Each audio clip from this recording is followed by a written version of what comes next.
Hello everyone, welcome to the Spoken English Beginners course. This is a 30 days course and we are meeting from the 22nd day session. So இன்றைக்கு நாங்கள் படிக்க போகிறது one of the tense. We have already learnt simple tenses and continuous tenses and also present perfect tense. Perfect டென்ஸோட வரிசையில் present perfect டென்ஸை நாங்கள் 16th and 17th செஷன்ஸில் படித்தோம். So இன்றைக்கு நாங்கள் பார்க்க போகிறது past perfect tense. So present perfect tense சென்டென்சஸை நாங்கள் எந்த மாதிரியான விஷயங்களை பேசுகிறதுக்கு யூஸ் பண்ணுவோம் அப்படின்டா, நான் என் வீட்டு பாடம் செய்து விட்டேன். ஓகே, நான் என்னோடய ஹோம்ஒர்க்ஸை செஞ்சுட்டேன், ஆல்ரெடி செஞ்சு முடித்தாச்சு. அவள் பேருந்தை தவற விட்டாள். ஓகே, அவள் பஸ்ஸை மிஸ் பண்ணிட்டாள். அதே போல் தான் நான் என்னோட கைத்தொலைபேசியை மொபைல் ஃபோனை தொலைச்சிட்டேன். ஓகே, இப்போ அது இல்லை, நான் தொலைச்சிட்டேன்.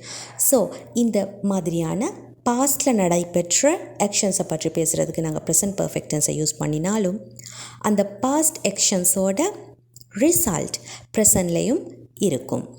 ஓகே, நான் என்னோடய ஃபோனை தொலைச்சிட்டேன் அப்படின்னா இப்போ ஃபோன் என்கிட்ட இல்லை, that is the result. But past perfect டென்ஸை நாங்கள் எதுக்காக யூஸ் பண்ணுவோம்டா, இறந்த காலத்தில் கொஞ்சம் முன்னாடி நடந்த விஷயங்கள், ஓகே, நடந்து முடிஞ்ச விஷயங்கள், அதை பற்றியான அனுபவங்களை அடுத்தவங்களோட ஷேர் பண்ணிக்கொள்கிறதுக்காக வேண்டி, அது பற்றிய விடயங்களை சொல்கிறதுக்காக வேண்டி பாஸ்ட் பர்ஃபெக்ட் டென்ஸை யூஸ் பண்ணுவோம். ஃபார் எக்ஸாம்பிள், நான் என்னோடய விடுமுறைக்காக சிங்கப்பூர் சென்றிருந்தேன். ஓகே, பாஸ்டில் சென்றிருந்தேன், அந்த டைமில் நான் சென்றிருந்தேன். ஓகே, இப்போது திரும்பியாச்சு. அவள் பட்டப்படிப்பை, அவளோட கிராஜுவேஷனை முடித்திருந்தாள். ஓகே, பாஸ்டில் ஒரு டைமில் அவள் அதை முடிச்சிருந்தாள். திருமணத்திற்கு என்னை அழைத்திருந்தார்கள். ஓகே, ஒரு வெட்டிங் ஃபங்க்ஷனுக்கு என்னை அழைச்சிருந்தாங்க, கூப்பிட்டிருந்தாங்க. ஓகே, முன்னாடி இருந்து ஒரு வெட்டினுக்காக என்ன கூப்பிட்டு இருந்தாங்க. அப்படின்ற மாதிரியான விடயங்களை பற்றி பேசுகிறதுக்கு தான் நாங்கள் பாஸ்ட் பர்ஃபெக்ட் டென்ஸை யூஸ் பண்ணுவோம். இன்னும் கொஞ்சம் கிளியராக சொல்வதாக இருந்தால், நான் லஞ்ச் சமைச்சிட்டேன். ஓகே, அப்படின்னு சொல்லும் பொழுது இப்போ சமைச்சு முடிஞ்சாச்சு, லஞ்ச் இப்போது நம்மக்கிட்ட இருக்குது, சாப்பிடலாம் அப்படின்ற மாதிரியான விஷயம். இந்த மாதிரியாக சொல்கிறதுக்கு தான் நாங்கள் ப்ரெசன்ட் பர்ஃபெக்ட் டென்ஸ் யூஸ் பண்ணுவோம். நான் சமைச்சிட்டேன். பட் நான் சமைச்சிருந்தேன், அவர்கள் வரும் பொழுது நான் லஞ்ச் சமைச்சிருந்தேன். எப்போ? எஸ்டர்டே அல்லது லாஸ்ட் வீக், லாஸ்ட் மந்த், பாஸ்டில் எப்பயோ ஒரு நாள், அந்த டைமில் அவர்கள் வரும் பொழுது நான் லஞ்ச் சமைச்சிருந்தேன். ஓகே, இப்படியா சொல்கிறதுக்கு தான் பாஸ்ட் பர்ஃபெக்ட் டென்ஸ் யூஸ் பண்ணுவோம். Got it? So past perfect டென்ஸோட சென்டென்ஸ் ஃபார்மேட் எப்படி இருக்குமாண்டா, முதல்ல சப்ஜெக்ட், அதற்கு பின்னாடி எந்த சப்ஜெக்ட் வந்தாலும், for all subjects, I, we, you, they, he, she அல்லது இட் எது வந்தாலும் ஹெல்பிங் வேர்பாக நாங்கள் யூஸ் பண்ணுவது ஹேட், ஹேட். அதன் பிறகு we3, ஒரு வேர்போட we3 ஃபார்மேட், அதாவது past participle, gone, come, played, இந்த மாதிரியாக. ஸோ ஒவ்வொரு வேர்புக்கும் 3 ஃபார்மேட்ஸ் இருக்கும். The first format we won, அதை பேஸ் ஃபார்ம் அல்லது இன்ஃபினிட்டிவ் என்று கூறுவோம். Then we two, that is the simple past format. அதன் பிறகு we3, that is the past participle. go, went, gone, come, came, come, play, played, played. So verb பற்றி நீங்கள் படிக்கிறதுக்காக வேண்டி செகண்ட் டே செஷனை மறக்காமல் பார்த்துடுங்க.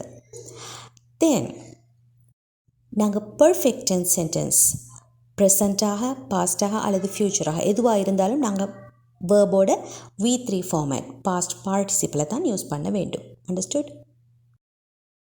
Now see these sentences. She had completed. She என்பது subject, helping வெர்பாக use பண்ணக்கூடியது had, had. Next completed. So complete அப்படின்ற வேர்போட past participle என்னவென்றால் completed. She had completed. அவள் நிறைவு செய்திருந்தாள். her degree program. அவளோட டிகிரி ப்ரோக்ராமை நிறைவு செய்திருந்தாள். she had completed her degree program. he had eaten. he had eaten என்பது ஈட்டோட V3 form. all the snacks. அவன் எல்லா ஸ்நாக்ஸையும் சாப்பிட்டிருந்தான்.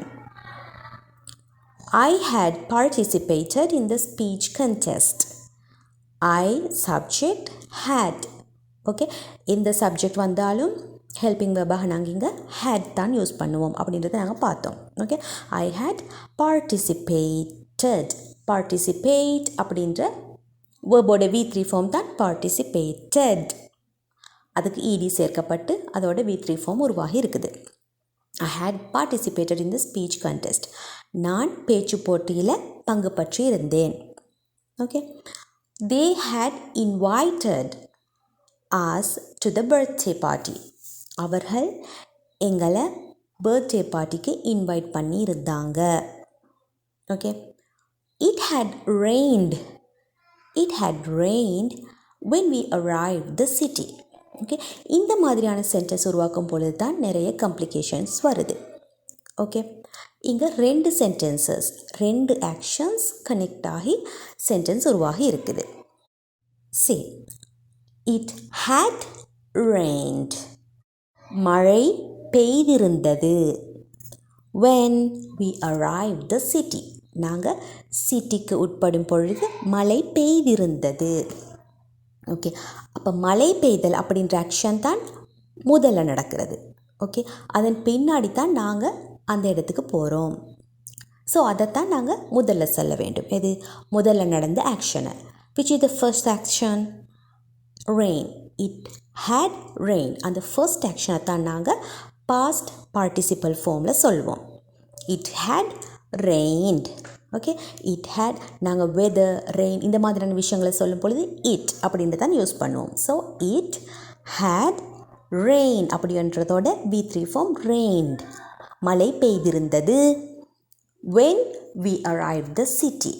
ஓகே, எப்போ when என்பது எப்போ we arrived the city. இந்த செகண்டாக நடக்கக்கூடிய ஆக்ஷனை நாங்கள் சிம்பிள் பாஸ்ட் ஃபார்மில் தான் சொல்ல வேண்டும். See the next sentence. He had gone out when we reached home. அவன் வெளியே போயிருந்தான். when we reached home. நாங்கள் அவரோட வீட்டுக்கு என்டர் ஆகும் பொழுது ரீச் ஆகும் பொழுது அவன் வெளியே போயிருந்தான். ஓகே, அந்த டைமில் அவன் இல்லை. ஸோ அவன் வெளியே போதல் அப்படின்ற ஆக்ஷன் முதல்ல நடந்திருக்குது. ஸோ அதை நாங்கள் பாஸ்ட் பர்ஃபெக்ட் ஃபார்மில் சொல்ல வேண்டும் அந்த ஃபர்ஸ்ட் ஆக்ஷனை.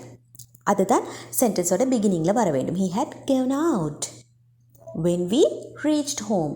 செகண்ட் ஆக்ஷன் நாங்கள் அதன் பிறகு தான் வீட்டுக்கு ரீச் ஆகிறோம். ஸோ அதை சிம்பிள் பாஸ்ட் ஃபார்மில் இரண்டாவதாக சொல்ல வேண்டும். அண்டர்ஸ்டுட்? பாஸ்ட் பர்ஃபெக்ட் டென்ஸோட நெகட்டிவ் வேர்ஷனுக்கு நாங்கள் ஆக்ஸிலரி வேர்பான ஓகே ஹெல்பிங் வேர்பான ஹேடுக்கு ஒரு நாட் சேர்க்க வேண்டும். சப்ஜெக்ட் had not, அதுக்கு பிறகு V3. I had not completed the project. நான் என்னோட ப்ராஜெக்டை முடிச்சிருக்கல. ஓகே, இப்போ இல்லை, பாஸ்டில் ஒரு டைமில் நான் அந்த டைமில் ப்ராஜெக்டை முடிச்சிருக்கல. He had not eaten any food. அவன் எந்த உணவும் சாப்பிட்டு இருக்கல. ஓகே, லாஸ்ட் வீக் நான் அவனோட வீட்டுக்கு போனேன். So he was sick. அவன் சிக்காக இருந்தான். ஸோ அவன் எந்த சாப்பாடும் சாப்பிட்டு இருக்கல. he had not eaten any food. இவ்வாறு சொல்லலாம். she had not finished her degree program. Last time நான் அவளை மீட் பண்ணும் பொழுது அவளோட டிகிரியை முடிச்சிருக்கல. Okay, she had not finished her degree program. They had not invited us to the birthday party. So let's assume one of our friend okay எங்கள்கிட்ட கேட்குறாரு, மீராவோட பர்த்டேக்கு ஏன் நீ வரல? Okay, so I am saying அவர்கள் எங்களை பர்த்டே பார்ட்டிக்கு invite பண்ணியிருக்கல, அதனால தான் நான் வந்திருக்கல. They had not invited us to the birthday party, so we had not come. Next, it had not rained for months. மாத கணக்காக மழை பெஞ்சிருக்கல. ஸோ அந்த மாதிரி எப்படி சொல்கிறது? It had not rained for months. பல மாதங்களாக. He had not gone out when we reached home. நாங்கள் அவரை பார்க்க போகும்போது, வீட்டுக்கு போகும்போது அவர் வெளியே போயிருக்கல்ல, வீட்டில் தான் இருந்தார். ஸோ அவரை மீட் பண்ணக்கூடியதாக இருந்தது. ஓகே, இப்படி சொல்கிறது he had not gone out when we reached home. Next என்னண்டா, நீ உன்னோட ப்ரொஜெக்டை செஞ்சு முடிச்சிட்டியா? ஓகே, லாஸ்ட் டைம் நான் உன்னோட வீட்டுக்கு வந்தப்போ நீ ரொம்ப பிஸியாக ப்ரொஜெக்ட் வேலையை செய்து கொண்டிருந்தாய். ஸோ அதை செஞ்சு முடிச்சிட்டியா? ஓகே, அவன் வெளியே போயிருந்தானா? ஓகே, நீங்கள் எல்லாம் அவனை மீட் பண்ண போகும்பொழுது அவன் வெளியே போயிருந்தானா, இல்லை வீட்டில் தான் இருந்தானா? ஓகே, மழை பெய்திருந்ததா?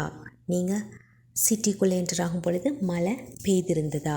இந்த மாதிரியாக கொஸ்டின் கேட்குறதுக்கு நாங்கள் past perfect tense question format சென்டென்சஸை உருவாக்கலாம்.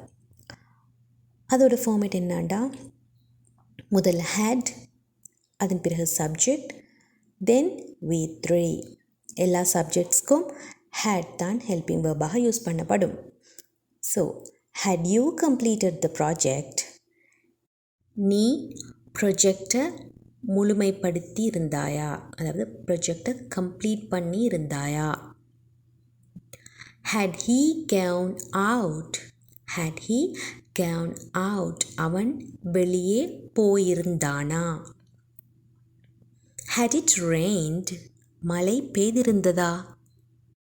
நீ சிட்டியை சென்றடையும் பொழுது மழை பெய்திருந்ததா? had it rained when you reached the city? had they invited you to the birthday party, அவர்கள் உன்னை பர்த்டே பார்ட்டிக்கு இன்வைட் பண்ணி இருந்தாங்களா? ஓகே, லாஸ்ட் மந்த் ஒரு பர்த்டே பார்ட்டி நடந்தது இல்லையா, அவங்க உன்னை பார்ட்டிக்கு இன்வைட் பண்ணியிருந்தாங்களா? ஓகே, இப்படி கேட்குறதுக்கு தான் நாங்கள் பாஸ்ட் பர்ஃபெக்ட் டென்ஸ் கொஸ்டின் ஃபார்மேட்டை யூஸ் பண்ணுவோம். had they invited you to the birthday party? had she finished the degree program, அவளோட டிகிரி ப்ரோக்ராமை முடிஞ்சிருந்தாளா? 6 monthsக்கு முன்னாடி நீ உன்னோட ஃப்ரெண்டை மீட் பண்ணினாய் அல்லவா? ஓகே, ஸோ அந்த டைம் அவளோட டிகிரியை முடிச்சிருந்தாளா? இப்படி கேட்கலாம். had she finished her degree program? Next எப்படின்னா, இதே மாதிரியான இந்த கொஸ்டின்ஸோட WH கொஸ்டின் வேர்ட்ஸை யூஸ் பண்ணியும் எங்களால் வெவ்வேறு கொஸ்டின்ஸை உருவாக்கி கொள்ளலாம். See this. What had you learned? had you learned என்பது என்ன படிச்சிருந்தாய். What என்ன அப்படின்றத முன்னாடி சேர்த்தா what had you learned, நீ என்ன படிச்சிருந்தாய். ஸோ மீரா இப்போது யூகேல PhD செய்து கொண்டிருக்கிறா அப்படின்னு வச்சுக்கொள்வோம். ஸோ அவரை மீட் பண்ணின அவரோட ஒரு ஃப்ரெண்ட் கேட்குறாரு, நீ யூகே வரும் பொழுது என்ன படிச்சிருந்தாய்? ஓகே, இப்போது PhD செய்கிறாய், வரும் பொழுது என்ன படிச்சிருந்தாய்? What had you learned? I had finished my masters. Okay, என்னோடய மாஸ்டர்ஸ் டிகிரியை முடிச்சிருந்தேன். ஓகே, இவ்வாறு பேசலாம். Next one, where had he gone? where had he gone, அவன் எங்கே போயிருந்தான்? Okay, where did he go, அவன் எங்கே போனான் அப்படின்னு கேட்கலாம். அதே விஷயத்துங்களுக்கு அவன் எங்கே போயிருந்தான்? ஓகே, இவ்வளோ நேரமாக நீ எங்கே போயிருந்த அப்படின்னு கேட்போம் தானே, அதுக்காக நாங்கள் இவ்வாறு WH கொஷனை உருவாக்கலாம். where had he gone, அவன் எங்கே போயிருந்தான்? what had she cooked, அவள் என்ன சமைச்சிருந்தா? ஓகே, நான் லாஸ்ட் வீக் என்னோடய சிஸ்டர் வீட்டுக்கு போயிருந்தேன் அப்படின்னு சொல்லும் பொழுது அடுத்தவர் கேட்குறாரு, ஸோ அவள் என்ன சமைச்சிருந்தா உனக்காக? Okay, what had she cooked, what had she cooked for you, உனக்காக அவள் என்ன சமைச்சிருந்தாள்? ஸோ இப்படியான சிச்சுவேஷன்ஸில் எங்களுக்கு இந்த மாதிரி கொஸ்டின்ஸை உருவாக்கி பேசலாம். ஓகே, ஃபைனலி பாஸ்ட் பர்ஃபெக்ட் டென்ஸோட ரீகேப்பை இந்த டயலாக் மூலமாக நீங்கள் விளங்கிக் கொள்ளலாம். Okay. Where had you gone for last vacation? நீ சென்ற வெக்கேஷனுக்கு, சென்ற விடுமுறைக்கு எங்கே போயிருந்தாய்? Had you gone to Malaysia for last vacation? நீ சென்ற விடுமுறைக்கு Malaysia போயிருந்தாயா? So, the answer will be I had not gone to Malaysia for last vacation. நான் சென்ற விடுமுறைக்கு Malaysia போயிருக்கல்ல. I had gone to Singapore for last vacation. நான் சென்ற விடுமுறைக்கு Singapore போயிருந்தேன். Clear? I hope you have enjoyed the lesson. If so, like, share, and comment to this video. If you didn't subscribe my channel yet, do it now and click the bell icon as well. Let's meet in the next session. It means 23rd day session. Until that, take care. Bye-bye.